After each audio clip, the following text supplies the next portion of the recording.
میرا نام فردوس ہے۔ میرے پہلے شوہر کا نام علی خاور تھا، جس کے ساتھ میں اپنے ابو سے چوری نکاح کیا تھا، لیکن میرے ابو نے زبردستی میری دوسری شادی اپنے دوست کے بیٹے سے کر دی، مگر شادی والے دن عشق دسمبر 24۔ گڈ مارننگ ایک کے، کیسے ہو تم؟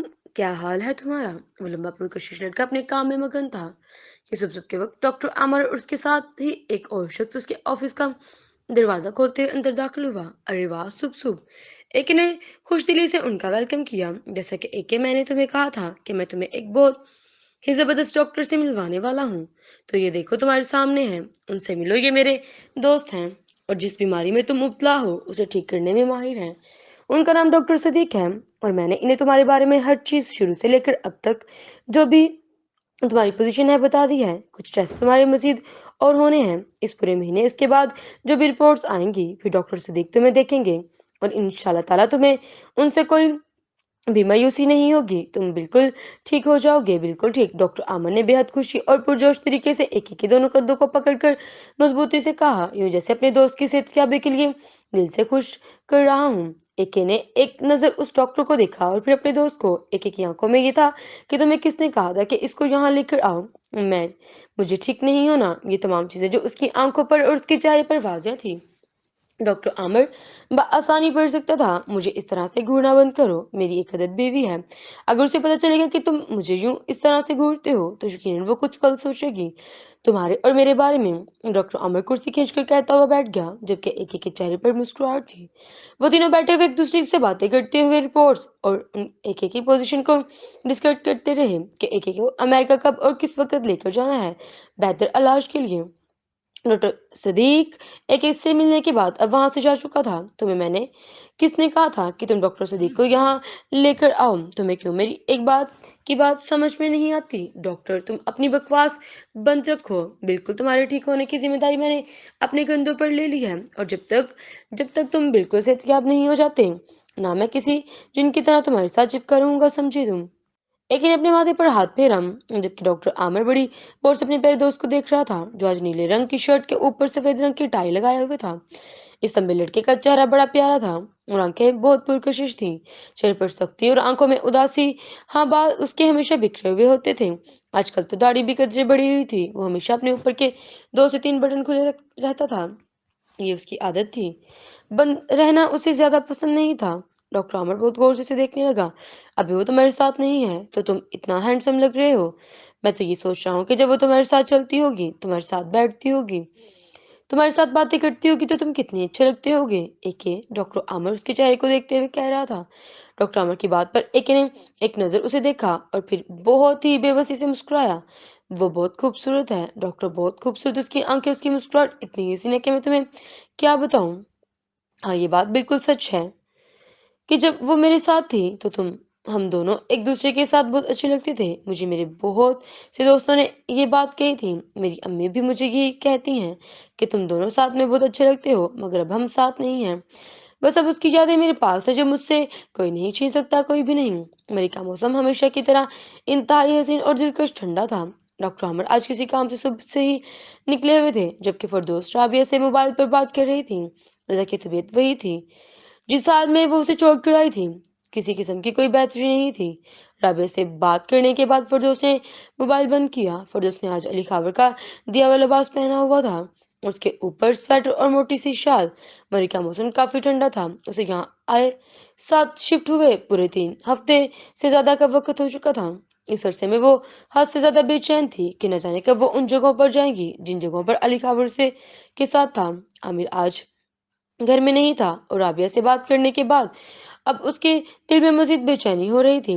اس کا بس نہیں چل رہا تھا کہ وہ اس ہر جگہ پر جائے جہاں پر وہ اور علی خاور کبھی ایک ساتھ تھے، جن جگہوں پر اس کی اور علی خاور کی حسین ترین یادیں تھیں، مگر اب فردوس سے مزید برداشت نہیں ہوا۔ وہ اپنے محبوب کی خوشبو کو محسوس کرنے کے لیے آج مال روڈ پر نکل آئی تھی۔ مال روڈ کی ہر دکان جہاں وہ دونوں ایک ساتھ کھڑے تھے، نہ جانے کتنی دیر وہ دکان پر یوں ہی خالی کھڑی رہی۔ جس جگہ پر علی خاور کھڑا تھا بالکل اسی جگہ کے اوپر وہ بھی کھڑی رہی۔ وہ اس دکان پر لازمی گئی تھی جس دکان سے علی خاور نے اس کے لیے وہ سیاہ پتھر والی انگوٹھی خریدی تھی جو آج تک اس کے ہاتھوں میں تھی۔ فردوس نے ایک نظر اس انگوٹھی کو دیکھا اور اس کی آنکھوں کے اندر موٹے موٹے آنسو آ گئے۔ इस शहर में वो उसे हद से ज़्यादा याद आने वाला था। ये बात वो जानती थी कि इस शहर में रहकर वो अपने आप को हद से ज़्यादा तकलीफ दे रही है, मगर वो क्या करती? ये वही जगह थी जहाँ पर उन दोनों की मोहब्बत की हसीन तरीन दास्तां शुरू हुई थी। वो उस दुकान पर भी गई थी जहाँ से अली उसके लिए वो खूबसूरत झूमर लिया था। उन तमाम जगहों से जब वो अपनी बेहद हसीन तरीन यादें समेटती हुई घर आई थी, तो उसकी आंखें रो रो कर सूज गई थी। वहां से आते मगरिब की अजान हो गई थी। वो मगरिब के वक्त घर के अंदर दाखिल हुई तो आमिर थोड़ी देर पहले ही घर में आया था। वो उसे यूं अचानक देखकर एकदम परेशान हो गई, जबकि वो तो कर गया था कि उसे आते हुए रात हो जाएगी। आगे तो मैं तुम्हारा ही इंतजार कर रहा था, आमिर अपने चेहरे पर हल्की सी मुस्कुराहट लिए कह रहा था। वो मैं बहुत ज्यादा बोर हो रही थी तो इसलिए थोड़ा बाहर चली गई। कल मैंने तुम्हें बहुत कहा था कि मेरे साथ थोड़ा सा घूमने चलो, लेकिन तुम मेरे साथ गई नहीं। आमिर की बात पर वो एक लम्हे के लिए खामोश हो गई। कल मेरी कुछ तबीयत ठीक नहीं थी, इस वजह से। कोई बात नहीं, अगली बार साथ चलेंगे। अब की बार वो कुछ नहीं बोली, खामोश रही। आपके लिए काफी लेकर आऊं? फिरदौस ने डॉक्टर आमिर को देखते हुए कहा तो वो आहिस्ता से मुस्कुराया। हाँ जाओ, ले आओ, और अपने लिए भी लेकर आना, ऊपर बैठकर पीते हैं। अपने और आमिर दोनों के लिए काफी लेकर आई तो अब छत पर जा चुका था। फिरदौस काफी लेकर वहीं आ गए। उनकी छत अच्छी खासी बड़ी खुली और हवादार थी। दोनों के हाथ में गर्मा गर्म काफी के कप थे और ऊंची लंबी चौड़ी छत से मरीन इंतहाई खूबसूरत नजर आता था। ऊंचे ऊंचे पहाड़ जो बर्फ से ढके हुए थे, ऊंचे ऊंचे दरख्त जिनके ऊपर बर्फ थी, इंतहाई हसीन मंजर पेश कर रहे थे। वो दोनों छत के करीब रखे हुए सोफा पर जा बैठे थे। अमी ने एक नजर उसके लिबास को देखा। वो पर्पल कलर के लिबास में बहुत हसीन लग रही थी। डॉक्टर आमिर ने बीच में से तकिया उठाया। इससे फिरदौस ने दोनों के दरमियान फासला बनाया था। आमिर ने उसे उठाया और अब वो उसके बिल्कुल बराबर में बैठा हुआ था। फिरदौस ने गर्म कप अपना जोर से हाथ दबाया और डॉक्टर आमिर ने नरमी से उसके कंधों पर हाथ रखा। वो अम्मी अम्मी की कॉल आई थी। वो बाबा की तबीयत के बारे में बता रही थी कि कोई बेहतरी नहीं है। यही करते हुए वो थोड़ा दूर हो गई। एक नजर आमिर उसका चेहरा देखा। फिरदौस पीछे होकर थोड़ा सा दूर बैठ गई, जबकि आमिर उसकी चीज को महसूस कर चुका था कि उसके हाथ रखने पर फौरन से उससे दूर हो गई है। हाँ पता है, मैंने भी आंटी को रोज फोन करता हूँ, बाबा से भी मेरी बात हुई थी, वो भी मुझे बता रहे थे कि लेकिन क्या कर सकते हैं। अब अल्लाह ताला ने जब तक उनको जिंदगी दी है, अल्लाह अपने हिफ्ज ईमान में रखे। आमिर ने फिरदौस को देखते हुए कहा। आमीन फिरदौस बस इतना ही बोली।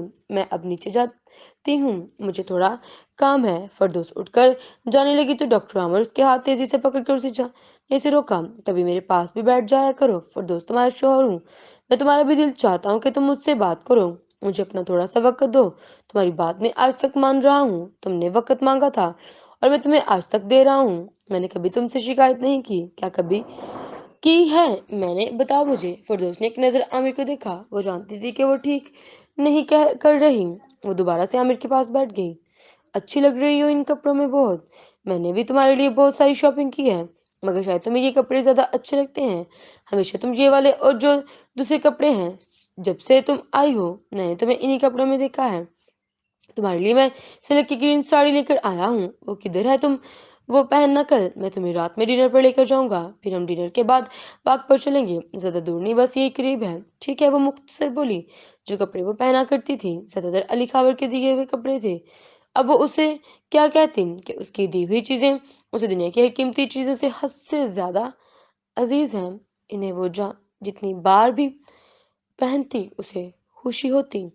इन्हें पहनकर यूं लगता जैसे अली खावर उसे देख रहा हो। आज घर के माहौल में काफी रौनक थी, क्योंकि आज यूसुफ साहब उनके घर आ चुके थे। यूसुफ साहब के तमाम मनपसंद खाने फिरदौस मैं बड़ी मोहब्बत से बनाए थे। वो तीनों रात का खाना साथ बैठकर खा रहे थे, जो कि बहुत अच्छे और पुरसकून माहौल में खाया गया था।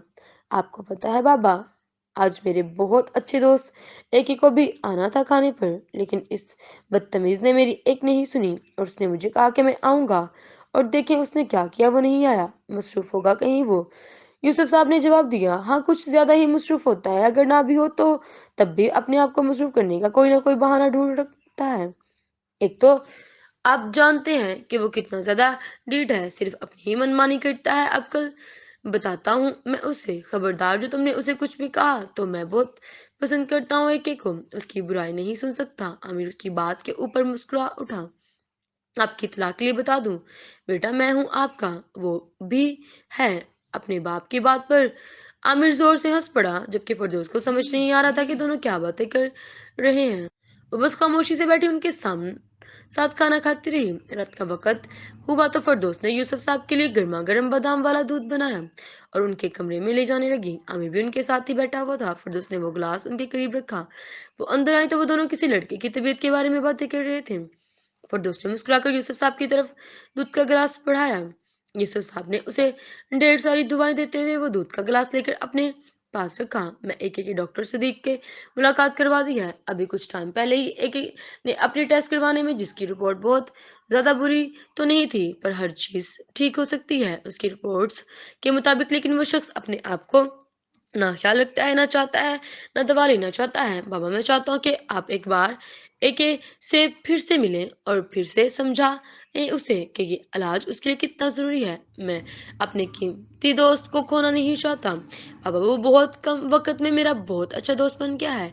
हमारी दोस्ती अगर देखा जाए तो साल से ज्यादा हो गया है, लेकिन यूं लगता है जैसे मैंने उसे न जाने कितने सालों से जानता हूँ। उसके साथ जो भी हुआ वो अच्छा नहीं हुआ। मैं नहीं चाहता कि उसके साथ अब मजीद कुछ बुरा हो।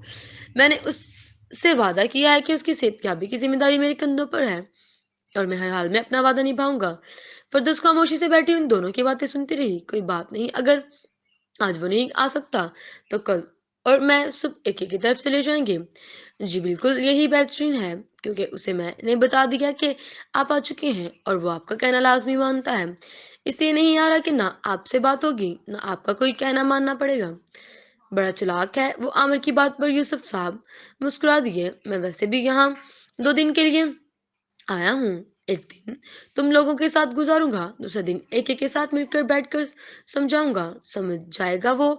तुम परेशान मत हो, बस तुम हर चीज रेडी रखना।